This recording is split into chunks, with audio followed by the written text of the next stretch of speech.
This is my review of WrestleMania 35. Do realize this is a little bit late, but hey, this is when I got around to doing it. So this is WWE's flagship yearly event happening for the 35th time. WrestleMania happened at MetLife Stadium in East Rutherford, New Jersey, billed as being New York for marketing purposes, although it is relatively close to New York.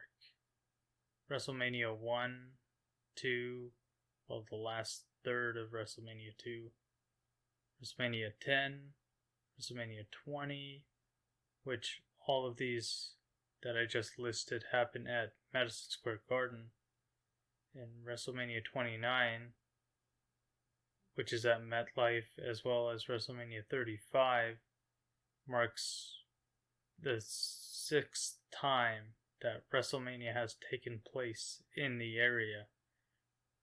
The attendance for this event being over 80,000 plus. The opening video package shows that the various wrestlers that this is their stage. So from the video package, we cut to the WrestleMania stage, and it's literally just a large stage with a giant LED screen.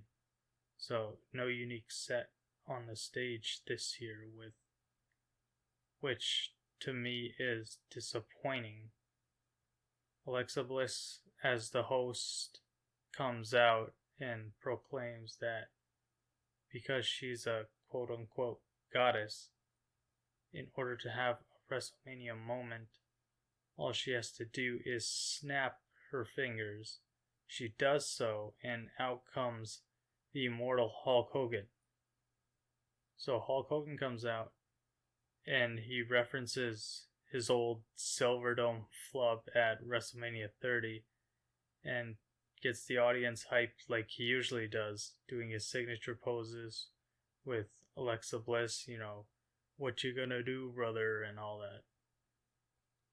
But then out of nowhere, in the middle of all that, Paul Heyman just walks past both of them and goes to the ring and introduces Brock Lesnar for the opening match. He says he wants to get the match over with so he can go to Las Vegas, where Lesnar is quote-unquote appreciated. Probably a hint at Dana White and the UFC, I think. And then out comes Brock Lesnar. So the first match of the night is Brock Lesnar with Paul Heyman against Seth Rollins for the WWE Universal Championship. Just a note, fireworks go off during Lesnar's entrance. This is the only event in the entire year where we're seeing pyro, so I guess we should savor it now while we still can. This is the only time we're going to see it until next year's WrestleMania. Lesnar also coming out first as the champion is an odd choice. You'd figure that the champion would probably come out second. Lesnar attacks Rollins on the apron as he's getting into the ring. Lesnar hits an F5 outside the ring, and the bell hasn't even rung yet. Brock continues to beat down Rollins for the next while. Lesnar gets Rollins back into the ring. Brock is yelling at the ref to start the match while he checks on Rollins. Brock sends Rollins back outside once again and throws him over the German announce table into the German commentator, who then no-sells getting thrown into. I mean, the problem I had with this is that you commentate wrestling. You'd figure a guy with this kind of job would know how to sell something like that. The hood of the announce table is set up on the side of the apron, and Lesnar throws Rollins into it. Brock then brings Rollins back into the ring, and now the bell finally rings to officially start the match. The commentators are selling that Rollins doesn't seem to have a chance, as Brock starts with multiple German suplexes. You can notice some welts on Rollins' back as well. Seth gets out of an F5 attempt and then bumps the official out of the ring, leaving him able to hit a low blow to Lesnar. Seth hits a kick and then 3 curb stomps in a row to win the championship right there. The fans were pretty happy to see Rollins win. I think everyone in general just wanted to see a title change here, as Brock Lesnar tends to hold the title for a while. So, not really much of a match. Brock basically beating Seth down, and then Seth cheats with a low blow and then hits his curb stomps to win. I'm disappointed that these two couldn't have a proper match for the title. I've especially been disappointed in Brock Lesnar lately, as it seems like he's disinterested in pro wrestling. His matches have been pretty formulaic and predictable, and in this occasion especially, although this wasn't that predictable, him losing in this fashion isn't very conclusive either. The fans pop for the title change, but that's about it. This is only 2 minutes 30 seconds technically for the match. I think even longer for all the other stuff. Gave it a 1.25 stars. Not much to say. Next we have AJ Styles versus Randy Orton. Jerry the King Lawler comes out to commentate the next match. Why this match? I have no clue. The commentators are hyping up the accolades of both men. Randy Orton goes for an RKO early. Styles pushes him away, but the threat is still there. Orton gains an advantage with a nice dropkick. AJ Styles hits a flying forearm to Randy Orton to the outside. Styles with a fireman's carry into a neckbreaker to Orton for a 2 count, then tries to go for a Styles clash, but Orton gets out, attempting an RKO. Styles gets off the ropes and Orton hits his power slam. Orton tries the DDT off the second rope, but Styles rolls him into a calf crusher. Orton gets to the ropes. Orton selling the leg at this point. Styles fakes that he's going for the phenomenal forearm. Orton goes for the RKO, but Styles anticipated it, so Randy falls flat on his back. Styles instead hits the springboard 450 splash on the grounded Randy Orton. I thought this was actually a pretty great sequence, referencing back to the previous Smackdown when Orton hit the RKO and AJ kind of learning from that experience. And then next is a nice superplex by Randy Orton. He got a lot of height on it actually from the top rope. So there's an odd moment here. Fans are responding to something in the crowd as Randy is hitting his second rope DDT. Orton is setting up for the RKO. Styles reverses into the enziguri. AJ tries for a schoolboy pin attempt. Orton kicks out and hits the RKO. Styles kicks out at 2. Of course, this is WrestleMania. Everybody kicks out finishers. Randy tries an RKO from the top rope, but AJ escapes and hits the Pele kick. Styles hits another forearm to the outside on Randy. Styles goes for phenomenal forearm. Randy catches him on the top rope, attempting for the RKO, but Styles pulls back, pulling Randy Orton's neck to the top rope, and then AJ hits the phenomenal forearm, this time for the pinfall. I thought that this was a decent match. Not too spectacular, but I like the psychology of AJ avoiding the springboard RKO attempts. It was pretty cleanly wrestled by both men as well, but there wasn't much to it. At least it didn't drag on. I gave it 3.25 stars, 16 minutes, 20 seconds. It's a pretty decent match, I figured. Not too long. And then between this match and the next match, Lacey Evans just comes out to walk around wearing looking fashionable, I guess. Not sure what her purpose is at this point. Next is a 4-way tag match for the tag titles. It's Usos versus The Bar versus Shinsuke, Nakamura, and Rusev with Lana versus Ricochet and Aleister Black. Commentators point out that the Usos were punished with this match for forfeiting against Kofi Kingston in the gauntlet match for his WrestleMania title shot as a sign of respect. Ricochet and Black just had their last match on NXT 2 days ago on NXT TakeOver New York, which took place in the Barclays Center.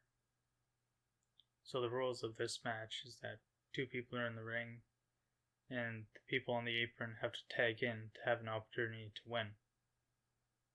There's a good combination attack by Rusev and Shinsuke to Aleister Black. A lot of blind tags are happening in this sequence here after this. Ricochet with a great head scissors move, whipping himself around Cesaro multiple times at the adoration of the crowd. Cesaro comes back and hits his Cesaro swing on Ricochet. Sheamus is hitting multiple competitors with clubbing blows on the aprons while Cesaro is swinging Ricochet for a good 45 seconds. Then Cesaro gets the sharpshooter, which Ricochet gets out of when Jimmy Uso superkicks Cesaro. Ricochet breaks a pinfall attempt by Nakamura on his partner Aleister Black with the standing shooting star press. The Bar try a double backdrop to Ricochet, but the Usos hold on to them to pull them backwards. Then Nakamura and Rusev get under all of them as well and try to set up a slam on them. Quite the visual at this point, because almost everyone here is in one spot. They all go down, but Ricochet flips backwards onto his feet and rolls to the corner, avoiding the brunt of this move. Ricochet hits the 630 splash on Sheamus, and his pin gets broken up by most of the competitors at once, coming to make the save. Jey Uso tags himself in and tries to finish off Sheamus with a splash, but Cesaro cuts him off with an uppercut. Then Jimmy Uso with a super kick on Cesaro, Black with the Black Mask kick to Uso. Nakamura hits a Kinshasa on Black, pulling knee to the head by Ricochet, or the Codebreaker, then ending this sequence with a Brogue kick with Sheamus to Ricochet. Sheamus celebrates too long and gets super kicked by the Usos. The Usos hit stereo top rope splashes for the win. So I felt this was an entertaining match for the length. The match was a spot fest, but the wrestlers did what they could do within the time frame. Obviously, not too much room for any psychology or storytelling in the match with so many competitors. The only one being that everyone seemed to tag themselves in. It seemed to be the only psychology, really. Not much depth beyond that, but still enjoyable, I felt. So this match was 3.5 stars for me. Only 10 minutes, 10 seconds, but I thought it was good for how long it was. So then next they show all the Hall of Famers. At this point they show all the Hall of Fame inductees. This includes the Harlem Heat, Tori Wilson, DX, our Foundation, and I believe I'm missing someone else. So the next match after this is Miz versus Shane McMahon in a Falls Count Anywhere match. So the storyline going into the match was that both men were a tag team for a while, even holding the tag team titles. Shane McMahon turned heel on the Miz. Me personally, I think it's pretty dumb to turn Miz babyface, as he's great at making the fans hate him at a time when it's difficult to get fans to react the way that you want. Heels get cheered, faces get booed, but Miz would always get universally booed, which is an art form in of itself. I also choose to ignore Shane McMahon winning the Best in the World trophy and how much they refer to him in this way, which is difficult because of how much they beat you over the head with it. Understand they're doing this to get heat, but it's pretty annoying. And speak of the devil, Shane gets the announcer to announce him multiple times as the best in the world. Understand, need to heal it up, but the entire idea of Shane McMahon winning a tournament like that was absurd to begin with, and it still is. Mrs. Dad is at ringside. You have to figure that he'll interact with Shane at some point, considering how involved he's been. Right after saying that, Shane grabs Mrs. Dad, then runs away, baiting Miz and then gains the advantage on him. As Miz is on the announce table, Shane pulls out a throwback TV monitor that I'm pretty sure they don't use anymore to lay out Miz on the table. Shane goes to the top rope to attempt his elbow drop, but Miz's dad shows up and gets in Miz's way, preventing Shane from hitting the move. Shane asks Miz's dad to get in the ring, and Miz's dad obliges and puts up his dukes, so to speak. Shane mocks him by going up to him to readjust his hand positions, then beats him down. Miz comes back into the ring and goes after Shane, mad as a hornet, and beats Shane down. Going outside and over the barricade at this point as well. He calls for help for the doctors to help his dad. Why they didn't do it right away, who knows? So Miz barges Shane into one of the LED supports way out by the crowd. Shane eventually reverses him into it as well. Miz hits the chair to Shane's leg when it was against the steel guardrail separating the two sections of the crowd on the floor from the stands. Miz hits the chair to Shane's leg when it was against the steel guardrail separating the two sections of the crowd on the floor from the stands. Miz continues to beat Shane with the chair up the rest of the international announcers. Miz tosses Shane over the tables. Miz with the choke toss to Shane through a table. Then Shane kicks out at 2. Miz hits him with an LCD monitor this time, causing Shane to go over the rail, bounce onto the roof of a golf cart on the other side, then land on the floor.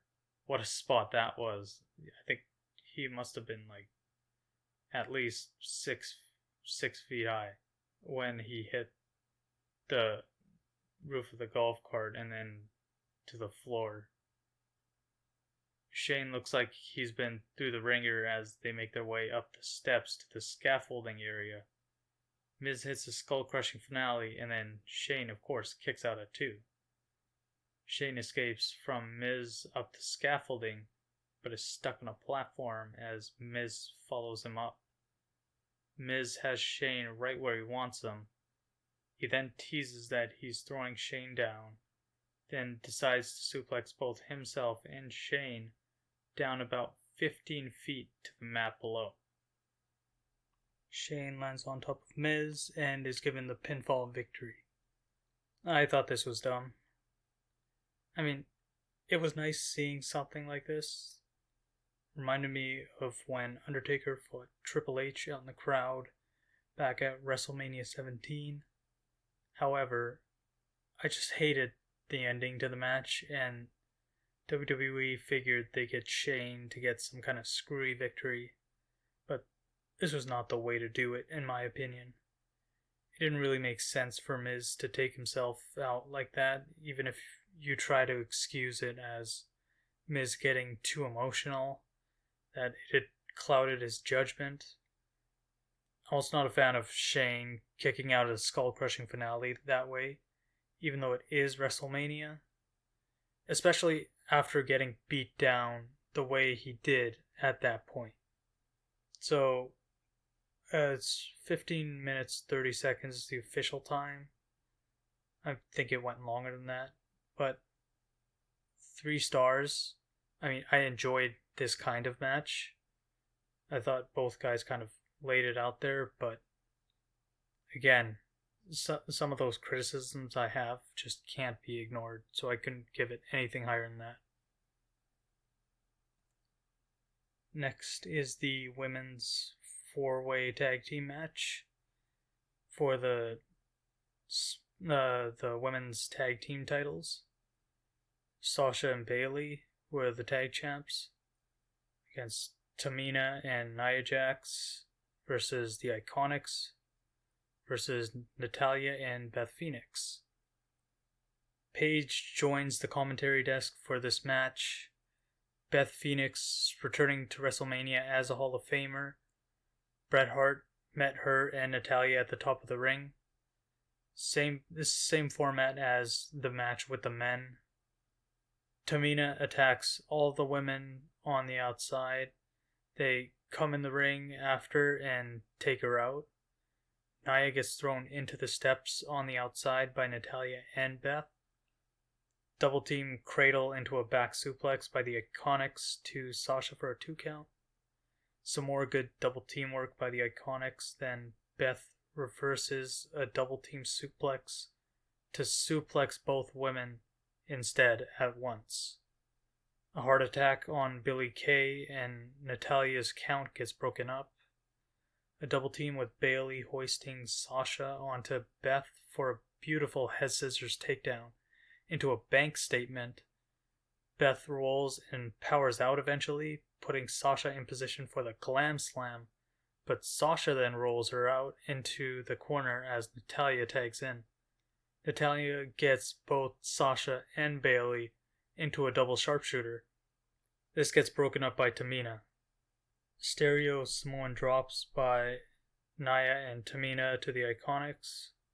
Bayley with an elbow drop, and then Sasha with a not so good looking frog splash to Beth, and she kicks out a 2. Spinning sit out powerbomb by Natalya onto Sasha Banks. Beth hits a super glam slam from the second turnbuckle, but before she did so, Billie Kay tagged herself in for Beth, so the referee couldn't perform a count. Peyton pushes Beth out of the ring, and Billie Kay makes the 3 count on Bayley, stealing the victory. The IIconics are the new women's tag champs.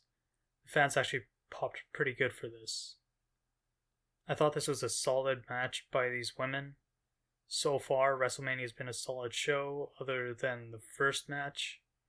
A lot of good spots. The match actually had a surprisingly good flow, and the teams had some pretty good chemistry. 3.25 stars I gave it for 10 minutes 45 seconds, the official time.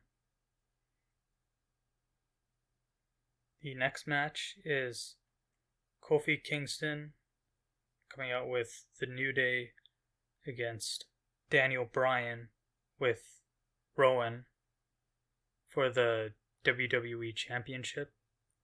So the storyline going into the match is basically that Kofi has accomplished a lot in WWE, is a longtime vet that the fans have great respect for, but the powers that be seem to keep him down because they give him this artificial glass ceiling.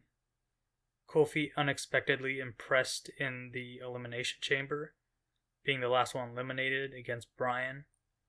This storyline is similar to the one with Bryan back in 2013-2014, kind of an anti-authority kind of thing. Daniel Bryan is now a heel with the title, angry at the fans. Kofi had been thrown into many matches because of his desire for a title shot, including going through a 1-hour gauntlet of 5 wrestlers to get this shot. Then Vince McMahon threw Daniel Bryan in for good measure to prevent Kofi from being in the match. His New Day partners then win their gauntlet match to get Kofi a title shot. So the fans are firmly behind Kofi as he comes to the ring with the New Day.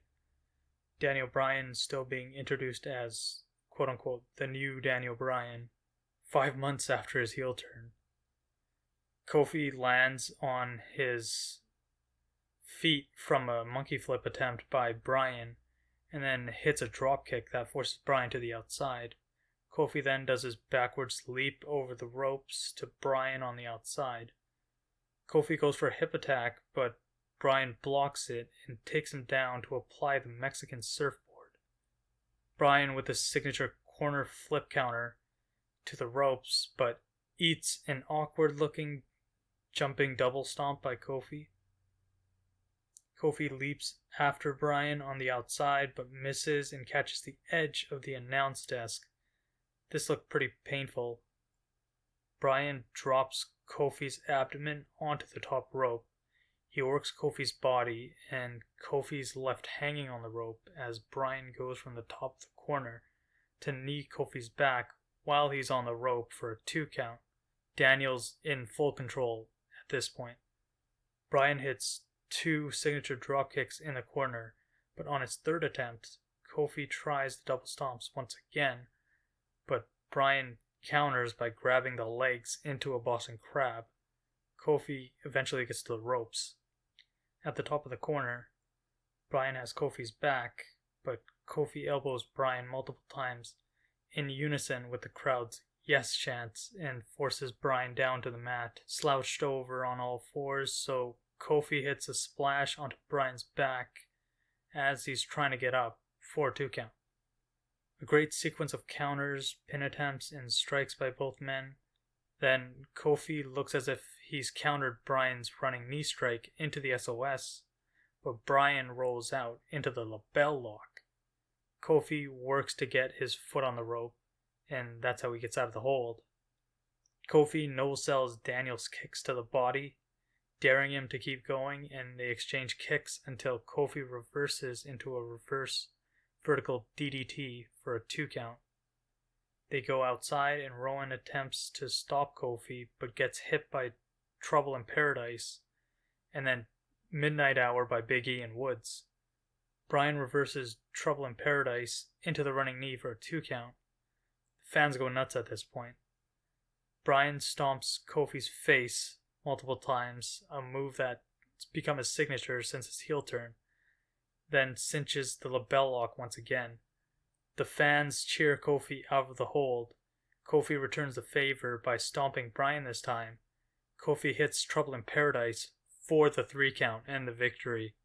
The new WWE champion for the first time ever, Kofi Kingston.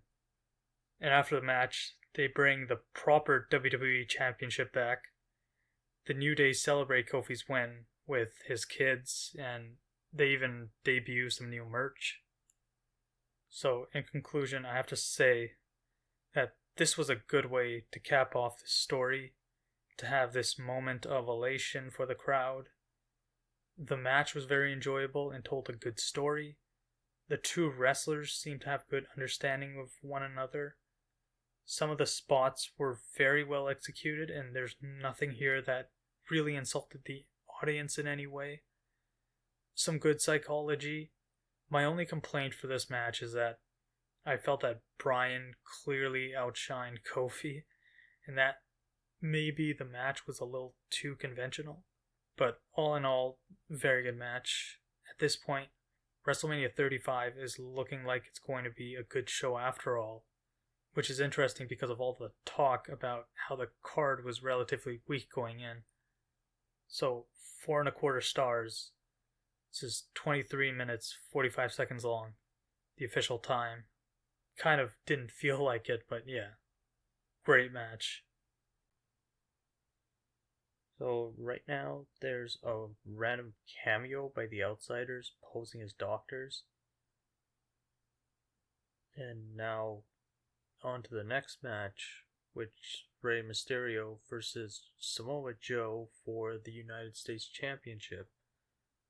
Booker T's coming to the commentary desk after being inducted into the Hall of Fame for the 2nd time, along with his brother as the Harlem Heat.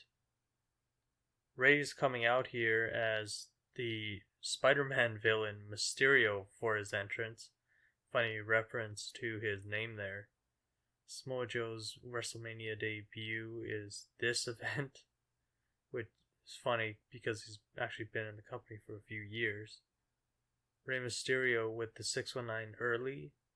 Rey goes to the top and tries for the wheelbarrow bulldog, but Joe knocks him down and chokes him out with the coquina clutch, ending the match abruptly. Not much to say about this match. I'm guessing they weren't given much time, and they just went out there and did their best moves.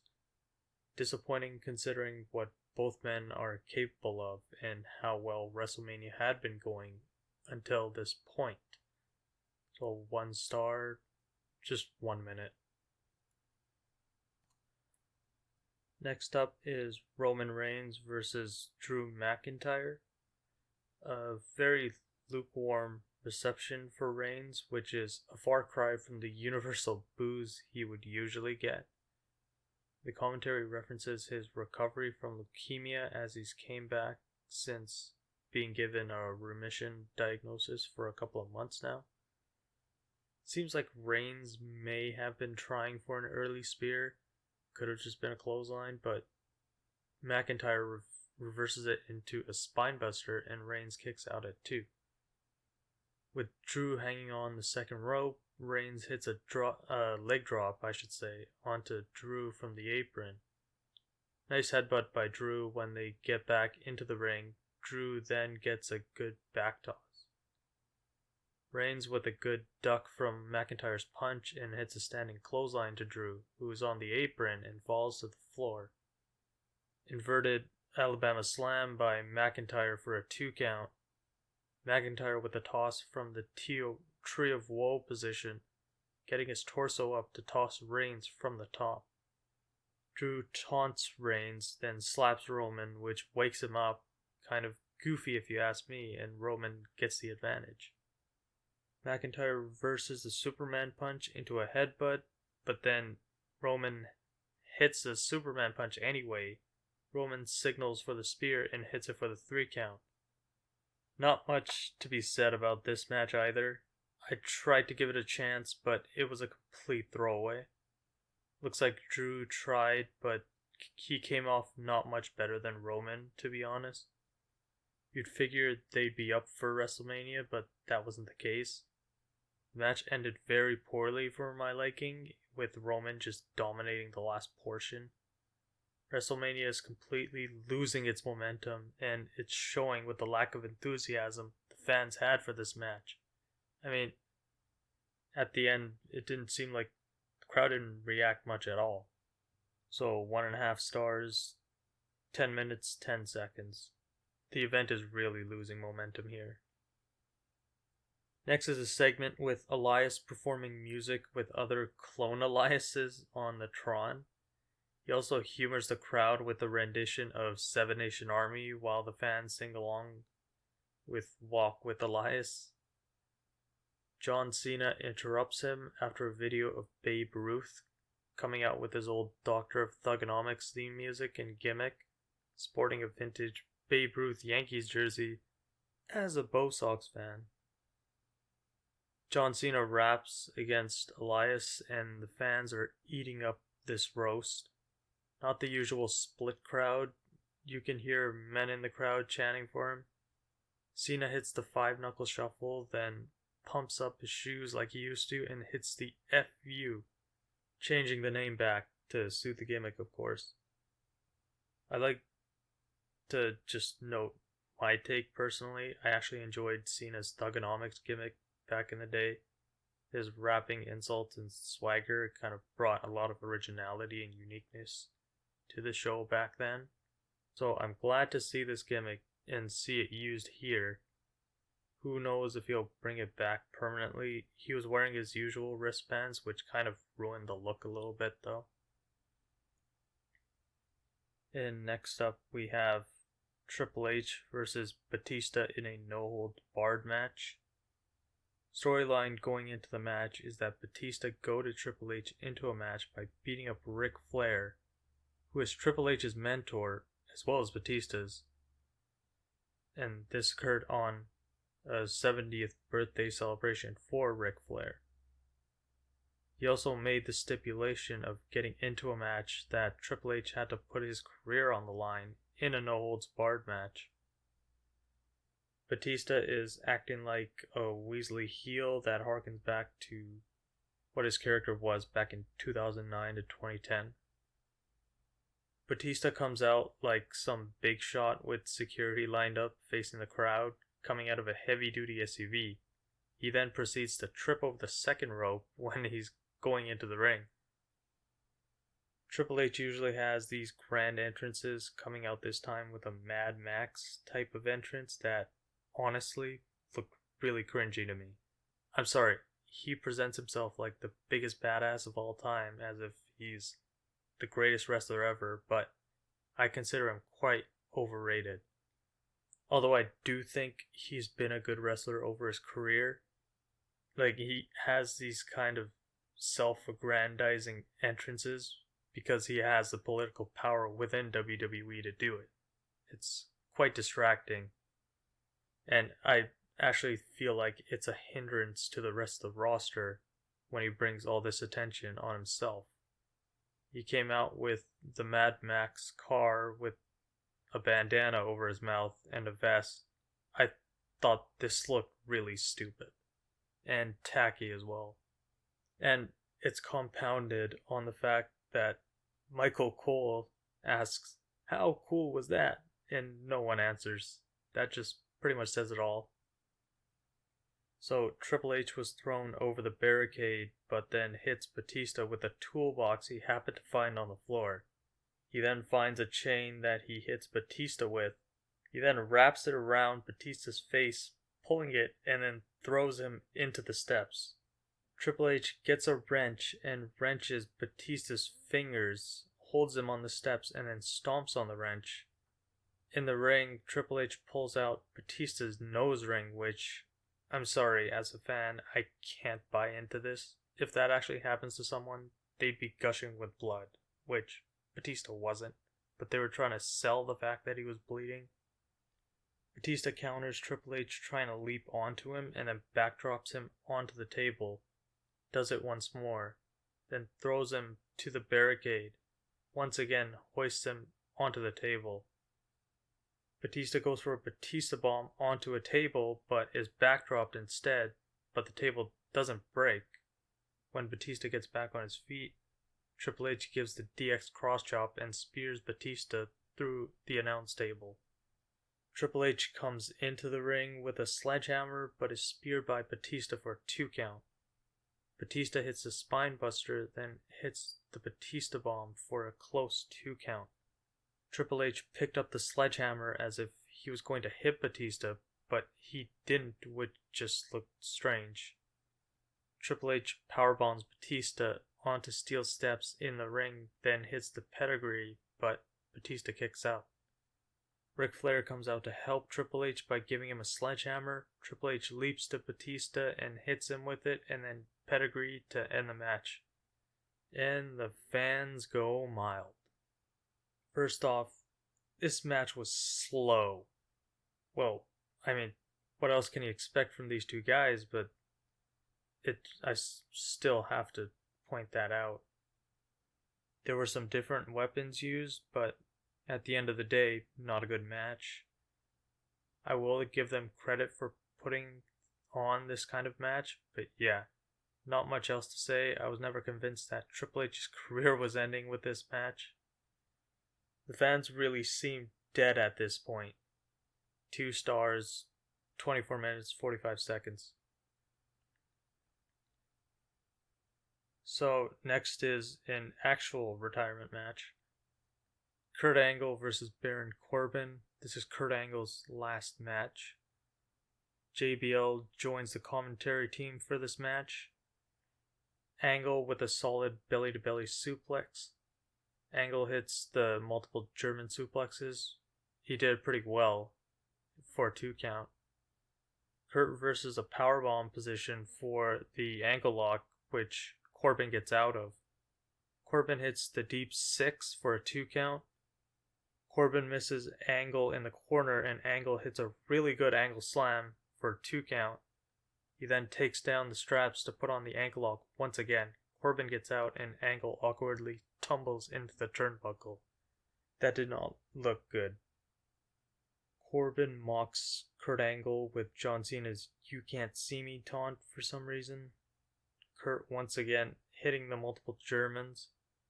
Kurt misses the moonsault like he usually does, and Corbin wins the match with End of Days, and Kurt Angle's career supposedly ends with the loss to Baron Corbin at WrestleMania 35. After the match, Angle thanks the fans, and his music plays for the fans to endearingly chant "You suck" as he leaves. So this was basically like a TV main event caliber match on WrestleMania. Seems like this is the best that Kurt Angle is capable of, unfortunately. It would have been much better if Angle wrestled against a big name, like John Cena was being floated around, since Cena's first match in WWE was against Kurt Angle. But I guess it's not to be. Corbin had already beat Kurt Angle quite convincingly before this, so it was an odd choice for him to be the one to wrestle Kurt, and the fans really don't care for Corbin at all.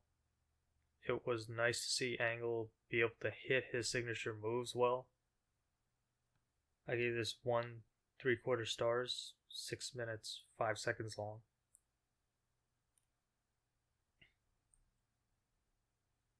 The next match is Bobby Lashley with Lio Rush versus the Demon Finn Balor for the Intercontinental Championship, Bobby Lashley being the champion.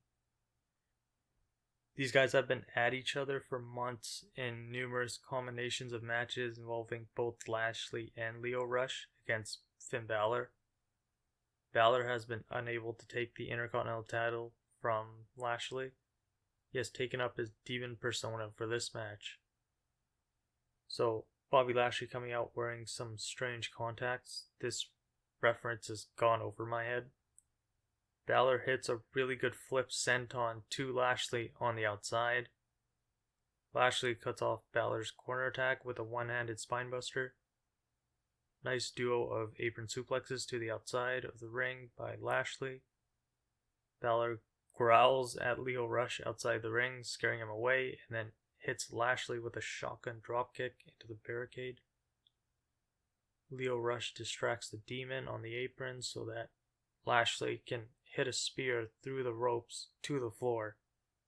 He brings Balor back in the ring for another spear, but Balor kicks out. Balor, after a bit of resistance, hits a powerbomb on the much larger Bobby Lashley. He finishes Lashley off with a coup de grace to win the Intercontinental title. So, for how short this match was, it was pretty decent. The match was well paced and got the demon gimmick over.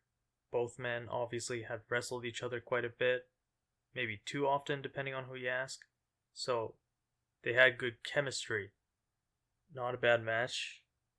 Nothing too spectacular other than the unexpected powerbomb by Balor.